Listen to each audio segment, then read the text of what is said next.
اور اس ارتباط کے مجموعہ کا نام ہے. نہیں سمجھے؟ ایجاب و قبول ہے، پھر دونوں کے درمیان جو خاص تعلق اور ربط پیدا ہو جاتا ہے اس کا نام نکاح ہے.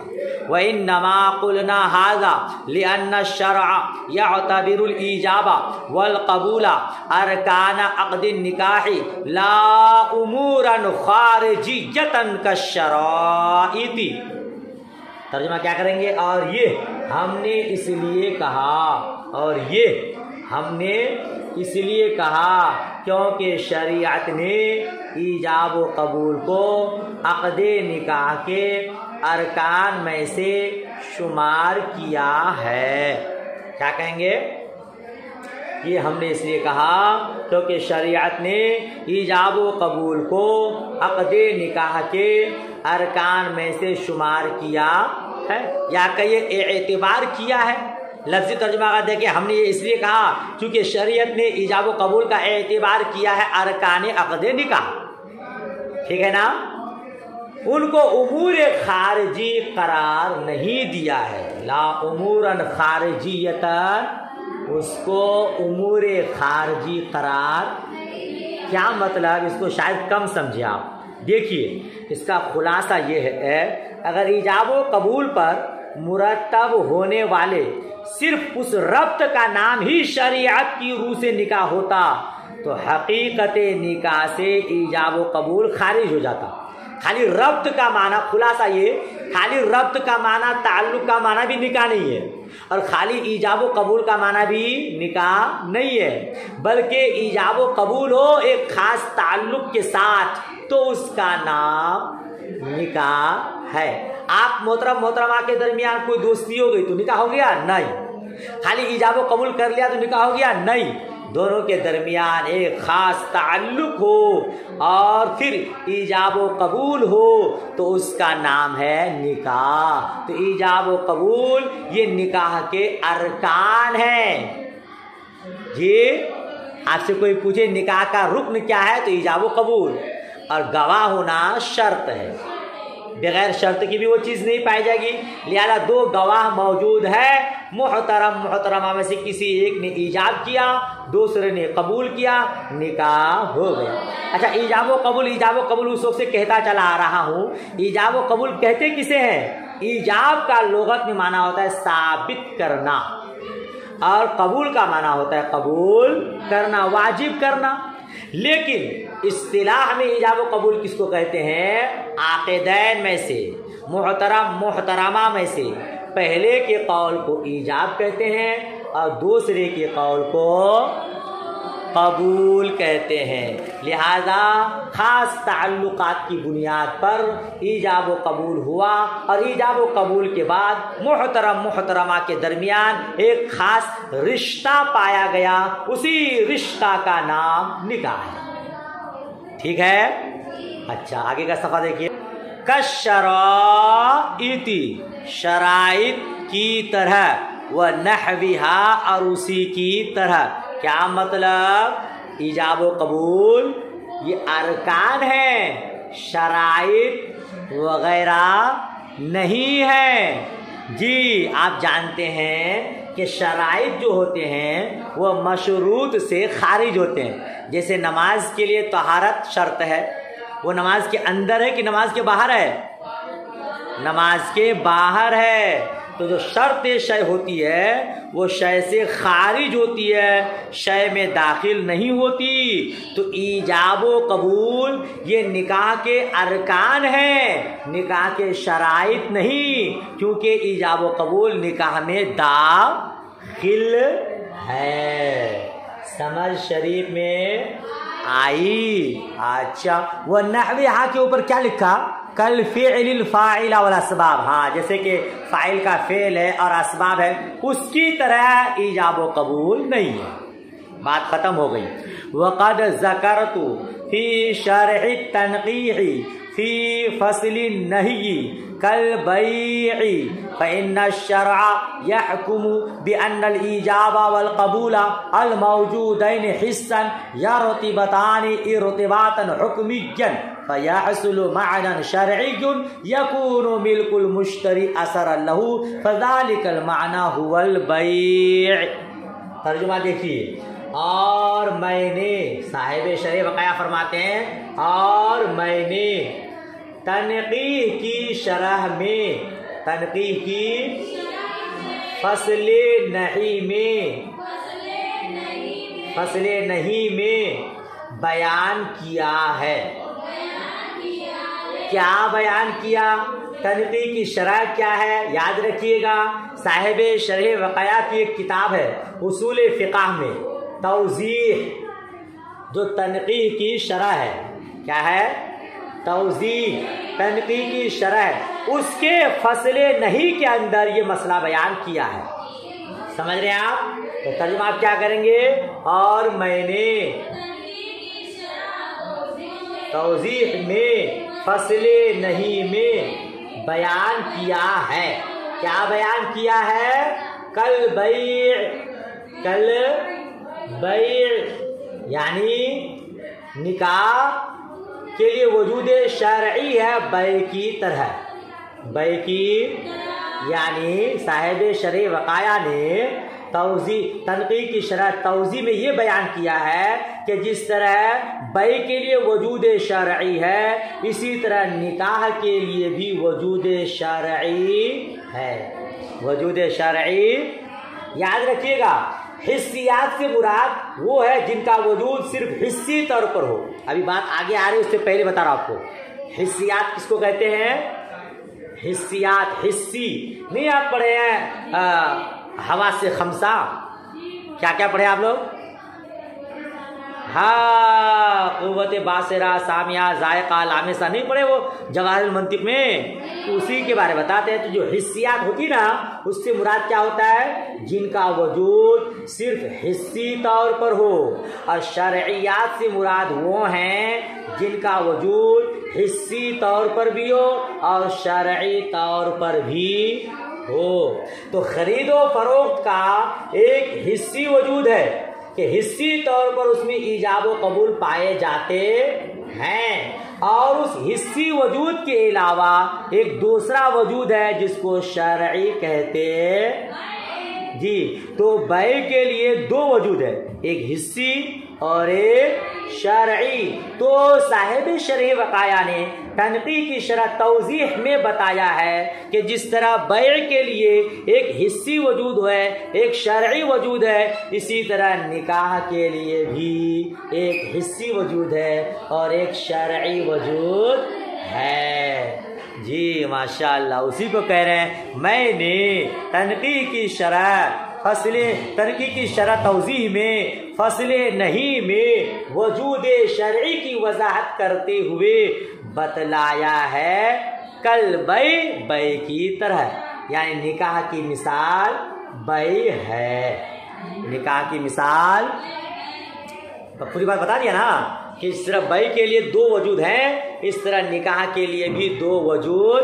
ایک وجود ایک حسی طور پر دکھ رہا ہے کہ میاں بیوی بن گئے، اور ایک شرعی طور پر کہ اب شریعت نے دونوں کو ایک دوسرے سے فائدہ اٹھانا حلال قرار دے دیا.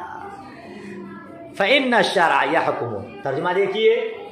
فإن الشرع کیونکہ شرع کا حکم ہے، شرع کا کہ حسی طور پر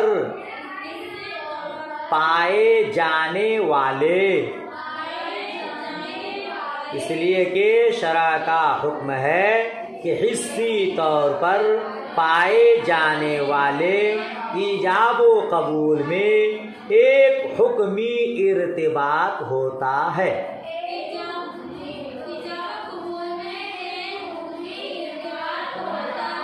جس سے ایک ایسا مفہوم شرعی حاصل ہوتا ہے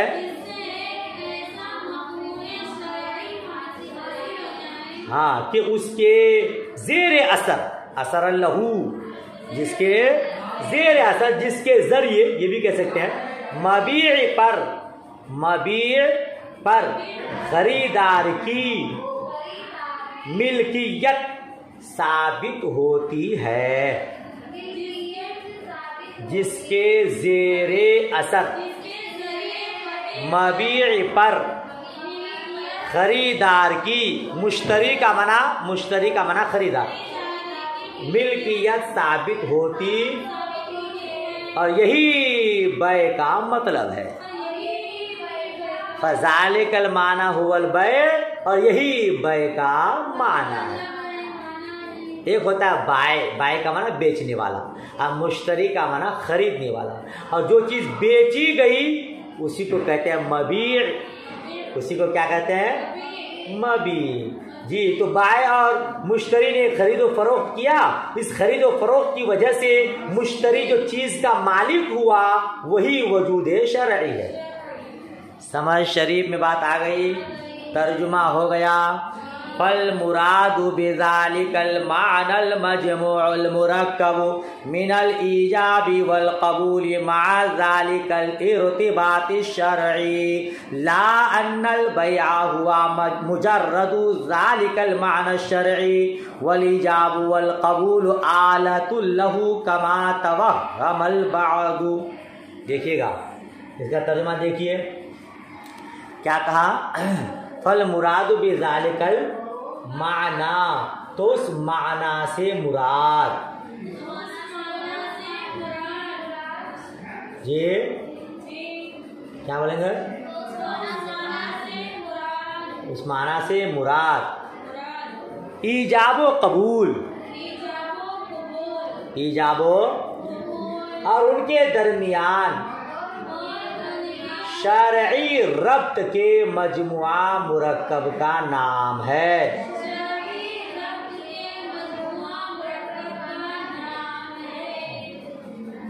ٹھیک ہے، یہی بیع کا مطلب ہے۔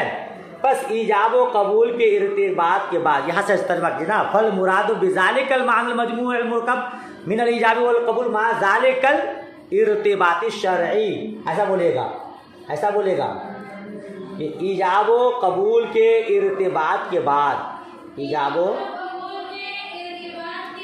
حاصل ہونے والا یہ شرعی مفہوم حقیقت میں ایجاب اور قبول اور ان کے درمیان شرعی ربط کے مجموعہ مرکب کا نام ہے۔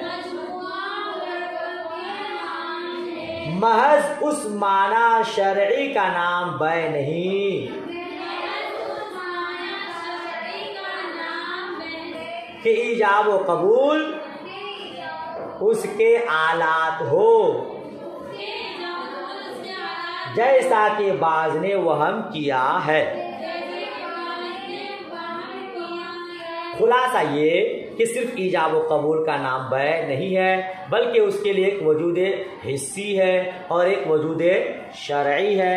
اسی طرح نکاح میں بھی ایک وجود حسی ہے اور ایک وجود شرعی ہے۔ نہ تو محض تعلقات کا نام نکاح ہے اور نہ محض ایجاب و قبول کا معنی ہے، بلکہ جس طرح بیع ایجاب و قبول کے ساتھ ایک ربط کا معنی ہے، معنی شرعی کا، اسی طرح نکاح بھی ایجاب و قبول اس تعلقات کے ساتھ ہے۔ پوری عبارت کا خلاصہ یہی ہوا، صرف ایجاب و قبول کو بھی نکاح نہیں کہیں گے اور صرف تعلقات اور ربط کو بھی نکاح نہیں کہیں گے، بلکہ محترم محترمہ کے درمیان ایجاب و قبول کے بعد جو ربط ہوتا ہے اسی کے مجموعہ کا نام نکاح ہے، اس کے مجموعہ کا نام۔ یہ اتنا ترجمہ ہو گیا۔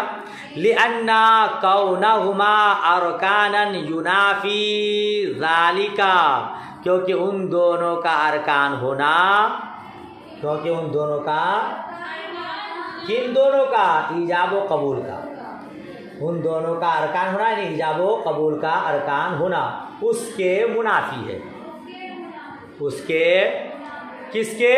جو اعلیٰ ہوتا ہے، جو شرط ہوتی ہے وہ چیز سے خارج ہوتی ہے، شے سے خارج ہوتی ہے، تو ایجاب و قبول نکاح کے لیے اعلیٰ نہیں ہے بلکہ وہ ارکان ہے، اور جب ارکان ہیں تو وہ اعلیٰ نہیں ہوں گے، کیونکہ اعلیٰ چیز سے شے سے خارج ہوتی ہے۔ جیسے وضو نماز کی کنجی ہے نا، تو اعلیٰ ہے نا نماز جائز ہونے کے لیے، تو وضو نماز سے خارج ہے۔ تو ایجاب و قبول یہ نکاح کے اعلیٰ نہیں ہے بلکہ ارکان ہے۔ بعض لوگوں نے یہ گمان کیا کہ وہ اعلیٰ ہے، اس کا یہ اعلیٰ کہنا صحیح نہیں ہے، وہی بیان کیا ہے، اسی کو بیان کیا کہ وہ دونوں اعلیٰ نہیں ہے جیسا کہ بعض لوگوں نے گمان کیا ہے، کیونکہ ان دونوں کا اعلیٰ، ان دونوں کا ارکان ہونا اعلیٰ ہونے کے منافی ہے، اعلیٰ ہونے کے منافی ہے۔ پوری بات سمجھ شریف میں آ گئی محترماؤ؟ تو آگے بڑھوں فلا شک کا، بس اچھا تو یہیں تک رہنے دیں، چلیے اس کے آگے انشاءاللہ تبارک و تعالی کل پڑھیں گے۔ بقیہ دعاؤں میں یاد رکھیے۔ اب میں آپ کے اس سبق کو پیغام عظمت رضا میں ڈالنے والا ہوں، دعا کیجئے۔